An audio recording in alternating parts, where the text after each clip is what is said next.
राष्ट्रियताको पहरेदारी जनाधिकारको पक्षमा खबरदारी। यो हो न्यूज नेपाल टेलिभिजन। नमस्कार, म रिचा दाहाल। सुरुमा हेडलाइन्स न्यूज। वर्तमान सरकारले पुनः बजेट ल्याउन नमिल्ने पूर्व अर्थमन्त्री डाक्टर रामशरण महतको भनाई। सरकारले विश्वासको मत प्राप्त गरिन सकेकाले पुनः बजेट ल्याउन नमिल्ने उल्लेख। निषेधाज्ञामा किसानको समस्या समाधानका लागि आवश्यक सहजीकरण गर्ने काम भएको कृषि मन्त्री अर्यालको दावी। सबै तहका सरकार र सरकारवालाहरूसँग समन्वय गरेर काम भइरहेको उल्लेख। कोरोना भाइरस संक्रमणका कारण काठमाडौँ उपत्यका सहित 20 जिल्ला अति जोखिममा। देशभर सक्रिय संक्रमितको संख्या 1,13,000 नाघ्यो। भारतमा कोरोना भाइरसका बिरामीको उपचारमा प्रयोग गर्ने उद्देश्यले विकसित नयाँ औषधिलाई स्वीकृति। औषधि प्रयोगका लागि आपतकालीन रूपमा अनुमति। र युरोकप फुटबलका लागि बेल्जियमद्वारा राष्ट्रिय टोली घोषणा।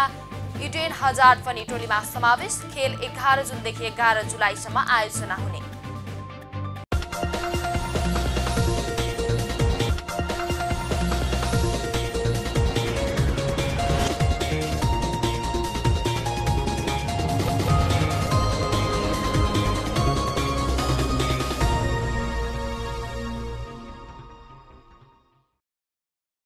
अब न्यूज विस्तारमा। सुरु गरौं प्रधानमन्त्री केपी शर्मा ओली विरुद्ध परेका 4वटा रिटको सुनवाई प्रधान न्यायाधीश चोरेन्द्र शमशेर राणाको इजलासमा हुने प्रसंगबाट। प्रधानमन्त्री केपी शर्मा ओलीले शुक्रबार दिएको पद तथा गोपनीयताको शपथ विरुद्ध परेका 4वटा रिटको सुनवाई प्रधान न्यायाधीश चोरेन्द्र राणाको इजलासमा हुने भएको छ। राष्ट्रपति विद्यादेवी भण्डारीबाट लिएको शपथमा शब्द छुटाएको भन्दै उक्त शपथ बदरको माग गर्दै सोमबारसम्म सर्वोच्चमा 4वटा रिट परेका थिए। ती रिटको सुनवाई प्रधान न्यायाधीश राणाको इजलासमा नै हुन लागेको हो। अधिवक्ता चन्द्रकान्त गेवाली र लोकेन्द्र ओली, नवराज अधिकारी, सन्तोष भण्डारी, राजकुमार सुबाल समेतले दायर गरेका 4वटा छुट्टा छुट्टै रिट दर्ता भएका छन्। रिटमा कानूनमै नभएको व्यवहार पढेर प्रधानमन्त्री ओलीले लिएको शपथ बदर गरी पाऊँ, संघीय कानून बनाएर शपथको बेहोरा तोकी पाऊँ, त्यतिन्जेल प्रधानमन्त्रीका रूपमा ओलीलाई काम कारबाही गर्नबाट रोकी पाऊँ र 7 गैर सांसदलाई दोहोर्याएर गरिएको असंवैधानिक नियुक्त खारेज गरी पाऊँ भन्ने उल्लेख गरिएको छ। त्यसबाहेक प्रधानमन्त्रीले प्रतिज्ञा गर्छु भन्ने शब्दावली पढ्नु पर्दैन भन्दै लिएको शपथले राष्ट्रपति संस्थाप्रति मानमर्दन भएको रिटमा भनिएको छ। यस्तै प्रधानमन्त्रीको शपथ र त्यसपछि प्रधानमन्त्रीले 7 मन्त्रीको नियुक्त विरुद्ध अधिवक्ता सन्तोष भण्डारीले पनि अर्को रिट पेश गर्नु भएको छ। नेपाली कांग्रेसका नेता एवं पूर्व अर्थमन्त्री डाक्टर रामशरण महतले वर्तमान सरकारले पूर्ण बजेट ल्याउन नमिल्ने बताउनु भएको छ। मंगलबार पूर्व अर्थमन्त्री महतले सरकारले विश्वासको मत प्राप्त गरि नसकेकाले पूर्ण बजेट ल्याउन नमिल्ने बताउनु भएको हो।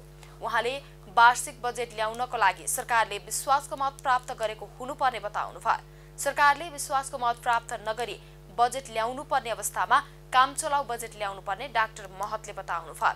बजेट विधिपूर्वक ल्याउनु पर्ने र बजेट अघिको प्री बजेट छलफल पनि जरुरी रहेको उहाँले उल्लेख गर्नुभयो। बजेटको लागि चाहिँ नि विश्वासको मत प्राप्त गरेको सरकारले चाहिँ नि ल्याउनु पर्छ। फुल फ्लेज्ड बजेटको लागि विश्वासको मत प्राप्त गरेको सरकारले नै ल्याउनु उचित हुन्छ। त्यसकारण चाहिँ नि वर्तमान सरकारले पनि चाहिँ नि अब अहिले यो त एक हिसाबले चाहिँ नि अलिकति अनिश्चितता नै छ। 30 दिनभित्र चाहिँ नि राष्ट्रपतिले चाहिँ नि विश्वासको मत प्राप्त गर्नु संविधान अनुरूप 30 दिनभित्र विश्वासको मत प्राप्त गर्नुपर्ने चाहिँ नि वर्तमान सरकारले बाध्यता छ। त्यसकारण चाँडै नै यसले विश्वासको मत प्राप्त गरेर चाहिँ नि फुल फ्लेज्ड बजेटको घोषणा गर्नु चाहिँ नि उचित हुन्थ्यो। अब विश्वासको मत नलिकन चाहिँ नि अब तपाईको चाहिँ नि आगामी आर्थिक वर्षको लागि चाहिँ नि पूर्णतया चाहिँ नि पूर्ण नियमित बजेट पेश गर्नु चाहिँ नि मेरो विचारमा उचित हुँदैन। विगतमा पनि सरकारले अन्तरिम बजेट ल्याएको स्मरण गर्दै उहाँले अन्य राजनीतिक पार्टीहरूसँग पनि छलफल गरेर अन्तरिम काम चलाउ बजेट ल्याउनु पर्ने बताउनु भयो। पूर्वी मध्य अरब सागरमा रहेको अति शक्तिशाली चक्रवात ताउतेको कारणले देशभरको मौसममा बदली भएको छ।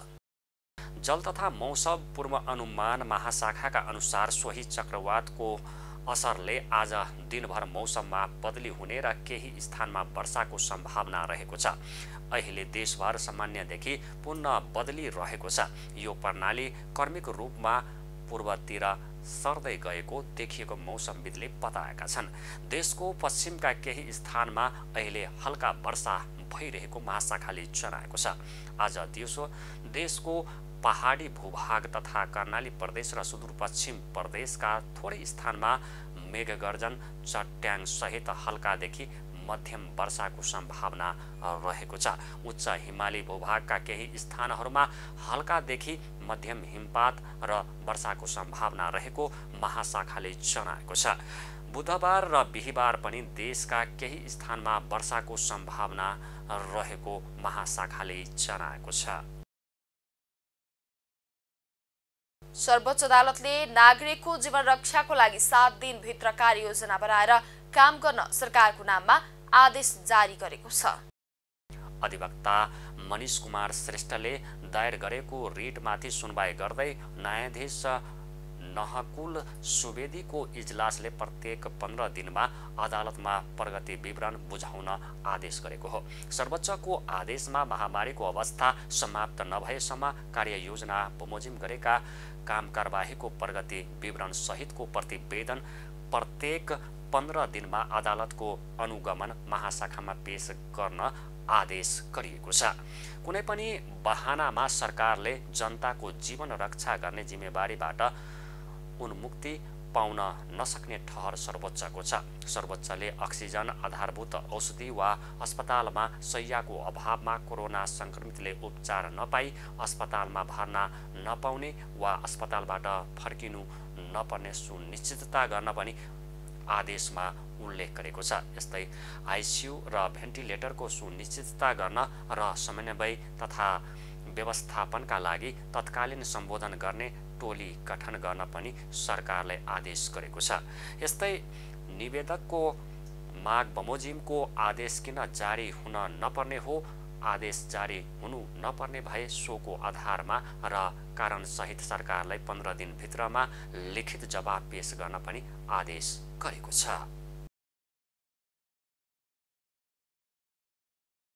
कोरोना भाइरस संक्रमणका कारण काठमाडौँ उपत्यका सहित 20 जिल्ला अति जोखिममा रहेका छन्। स्वास्थ्य मन्त्रालयका अनुसार काठमाडौँ, ललितपुर, भक्तपुर, मोरङ, रूपन्देही, काभ्रे, कैलाली, कास्की, बाँके, दाङ, चितवन, सुर्खेत, झापा, कञ्चनपुर, मकवानपुर, धनुषा, सुनसरी, पर्सा, बर्दिया र पाल्पा बढी जोखिममा छन्।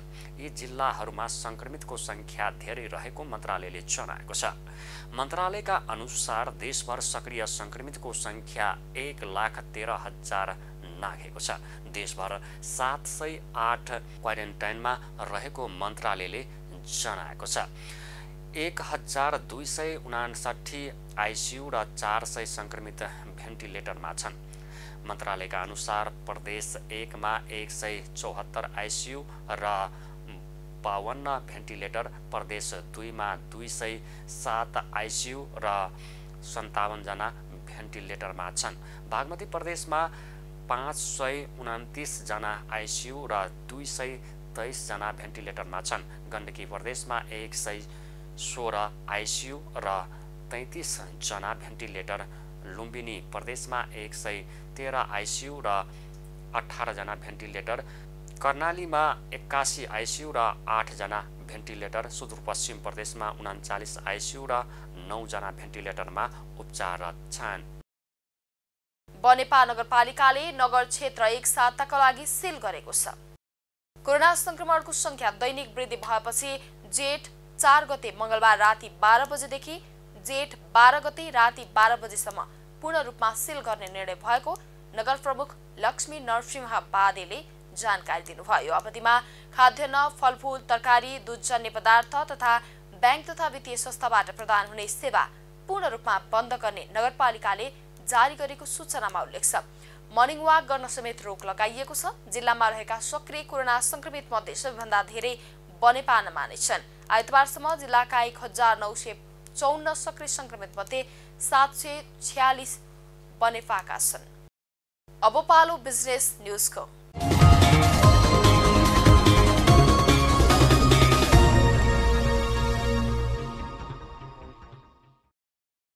कृषि तथा पशुपन्छी विकास मन्त्री पद्मा कुमारी अर्यालले निषेधाज्ञामा किसानको समस्या सम्बोधनका लागि आवश्यक सहजीकरण गर्ने काम भएको बताउनु भएको छ। गत वर्षको बन्दाबन्दीमा किसानहरू प्रत्यक्ष मारमा परेकाले त्यसबाट पाठ सिक्दै अहिलेको बन्दाबन्दीमा किसानका कामलाई सहज हुने गरी व्यवस्था मिलाइएको मन्त्री अर्यालले बताउनुभयो। मंगलबार मन्त्रालयमा मन्त्री अर्यालले किसानले उत्पादन गरेको कृषि उपजको आयात, निर्यात, ढुवानी, मल, बिउ, औषधिको ओसार पसार, मासु, अण्डा, दूध जस्ता सबै वस्तु तथा सामानका सवारी साधनलाई निर्बाध रूपमा सञ्चालन गर्ने व्यवस्था मिलाइएको पनि बताउनुभयो। अहिले देशका केही स्थानमा कृषि उपजको बजारीकरणमा समस्या देखिएको गुनासो आएको र यसलाई सम्बोधन गर्न 7 प्रदेशका कृषि मन्त्री र सचिवसँग छलफल गर्न लागि उहाँले बताउनुभयो। अर्को कुरो बजारीकरणको निम्ति सहजीकरण गर्नको निम्ति पनि हामीले के गर्न सकिन्छ, हिजोको परिपत्रको कार्यान्वयन के छ, तल जुन परिपत्र भएको छ त्यसको कार्यान्वयनको अवस्था के छ त्यो हेर्ने, जटिलता भए त्यसलाई समन्वय गरेर फुकाउने र अनि थप बजार प्रबन्धको निम्ति हामीले छलफल गरेर निश्चित ठाउँका बजारहरू केही समय खुला राख्दिने, निश्चित ठाउँका बजारहरू केही समयलाई खुला राख्दिने, एउटा यो प्रबन्ध गर्ने। अब दोस्रो कुरा भनेको अनलाइन बजारको पनि प्रबन्ध गर्ने, त्यसलाई ई बजार यसको कन्सेप्टमा पनि जाने, यो गर्न सकिन्छ कि यसमा पनि हामीले विकल्पमा छलफल गरेका छौँ। यस्तै कोभिड संक्रमणको जोखिम बढ्दै जाँदा बन्दाबन्दी लम्बिन सक्ने र यसले कृषि क्षेत्रलाई थप असर गर्ने कुरालाई ध्यान दिँदै किसान तथा व्यवसायीलाई सरकारले गर्न सक्ने सहयोगबारे अध्ययन छलफल गर्न मन्त्रालयले कार्यदल बनाएको पनि मन्त्री अर्यालले बताउनुभयो। यो कार्यदलले बन्दाबन्दीले किसानलाई पर्न गएको असुविधा र क्षतिको मूल्याङ्कन गरी क्षतिपूर्ति दिने बारे पनि सुझाव दिने मन्त्री अर्यालले बताउनुभयो। अब तेस्रो भनेको कृषि एम्बुलेन्स जस्ता नवीन कामहरूबाट सञ्चालन गर्ने, ट्याक्क ठाउँ ठाउँमा कृषि एम्बुलेन्स चलाइदिएर बस्ती बस्तीमा वस्तुहरू पुर्याउने, यी मध्ये हामीले के गर्न सक्छौँ गरौँ भनेर अप्सनमा पनि हामी छलफल गरेका छौँ। त्यसैले किसानहरूको समस्याप्रति हामी बडो सचेत हुँदै सुरुका दिनदेखि नै लगातार लागिरहेका छौँ। अब 7 प्रदेशको त्यो जुन मन्त्री हो र सचिव स्तरको समन्वयकारी बैठक हो, त्यहाँबाट के सल्लाह या समस्या जे आउँछ अनि हामी त्यसको समाधानको निम्ति सरकारको तहबाट गर्ने सरकारको तहबाटै गर्ने, प्रदेश लेभलबाट गर्ने प्रदेश लेभलबाट, स्थानीय तहमा केही सहजीकरण गरिदिएर हुने रहेछ नि स्थानीय तहमा, प्रशासन लेभलमा गरिदिन मिल्ने रहेछ प्रशासन लेभलमा, कहाँ के गर्न सकिन्छ त्यो गरिदिने र क्षतिपूर्ति राहत सेवा सुविधा दिन पर्नेहरूको पनि स्टडी गरेर त्यसको हामीले एउटा सरकारसित अनुरोध गर्ने भनेर अगाडि बढिसकेका छौँ। कृषि मन्त्री अर्यालले कृषि उपजको अनलाइन बजार र कृषि एम्बुलेन्सको अवधारणामा छलफल भइरहेको बताउनुभयो। यस्तै देशका केही कृषि बजारहरूलाई खुला राख्ने गरी तयारी भइरहेको बताउनु भएको छ।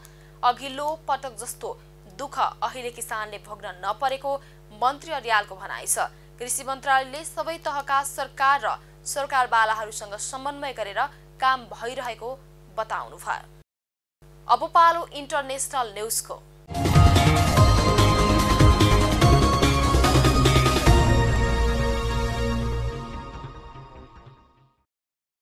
भारतमा कोरोना भाइरसका बिरामीको उपचारमा प्रयोग गर्ने उद्देश्यले विकसित एउटा नयाँ औषधिले स्वीकृति पाएको छ।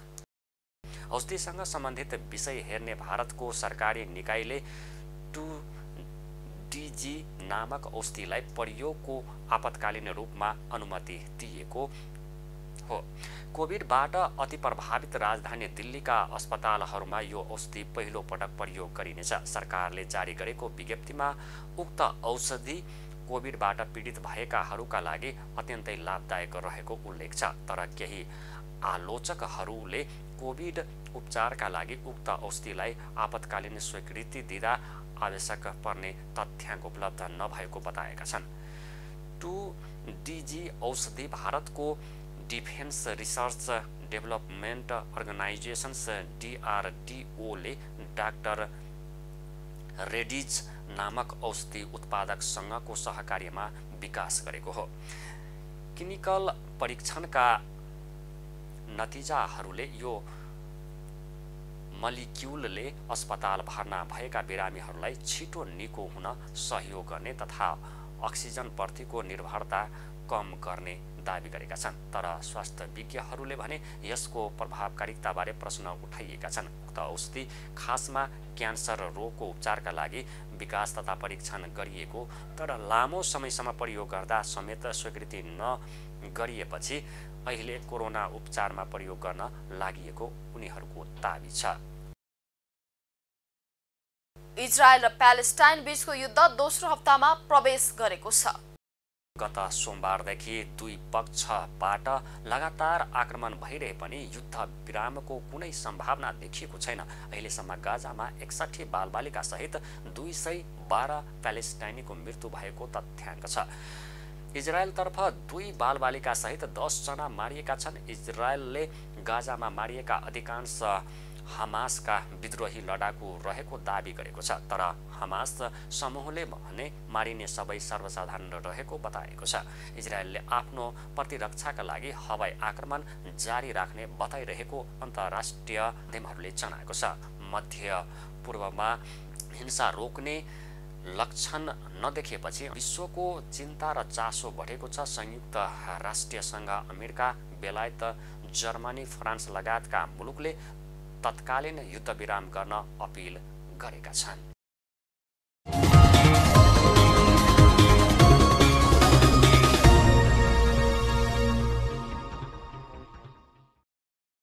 आसन्न युरोकप फुटबलका लागि बेल्जियमले राष्ट्रिय टोलीको घोषणा गरेको छ।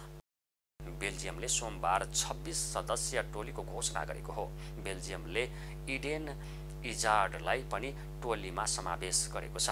रियल म्याड्रिडका स्ट्राइकर हजार्ड केही समय अघि मात्र चोटबाट मुक्त भएका थिए।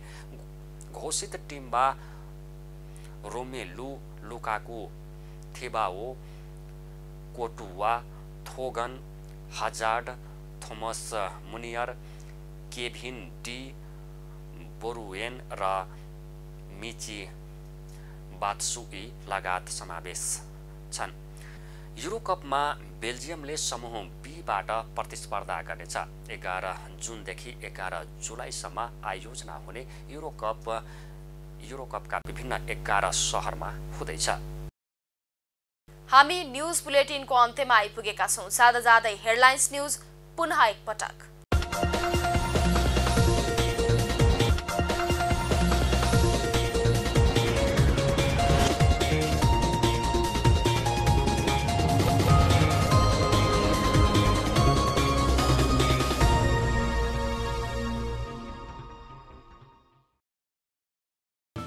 वर्तमान सरकारले पुनः बजेट ल्याउन नमिल्ने पूर्व अर्थमन्त्री डाक्टर रामचरण महतको भनाई। सरकारले विश्वासको मत प्राप्त गरिन सकेकाले पुनः बजेट ल्याउन नमिल्ने उल्लेख।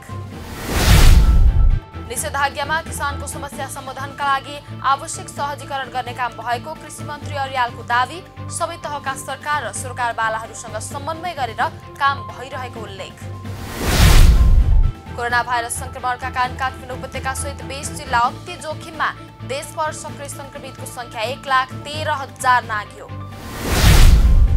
भारतमा कोरोना भाइरसका बिरामीको उपचारमा प्रयोग गर्ने उद्देश्यले विकसित नयाँ औषधिलाई स्वीकृति। औषधि प्रयोगका लागि आपतकालीन रूपमा अनुमति।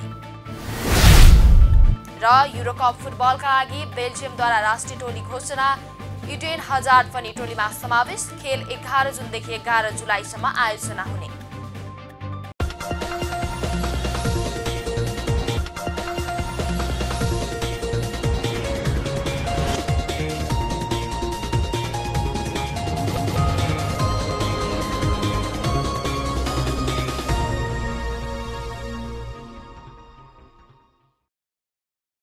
अहिलेलाई न्यूज नेपालको न्यूज बुलेटिन यति नै। हाम्रो न्यूज र कार्यक्रमहरू युट्युब र फेसबुकमा पनि प्रत्यक्ष हेर्न सक्नुहुनेछ। राष्ट्रियताको पहरेदारी जनाधिकारको पक्षमा खबरदारी हेर्दै रहनुहोला न्यूज नेपाल टेलिभिजन। नमस्कार।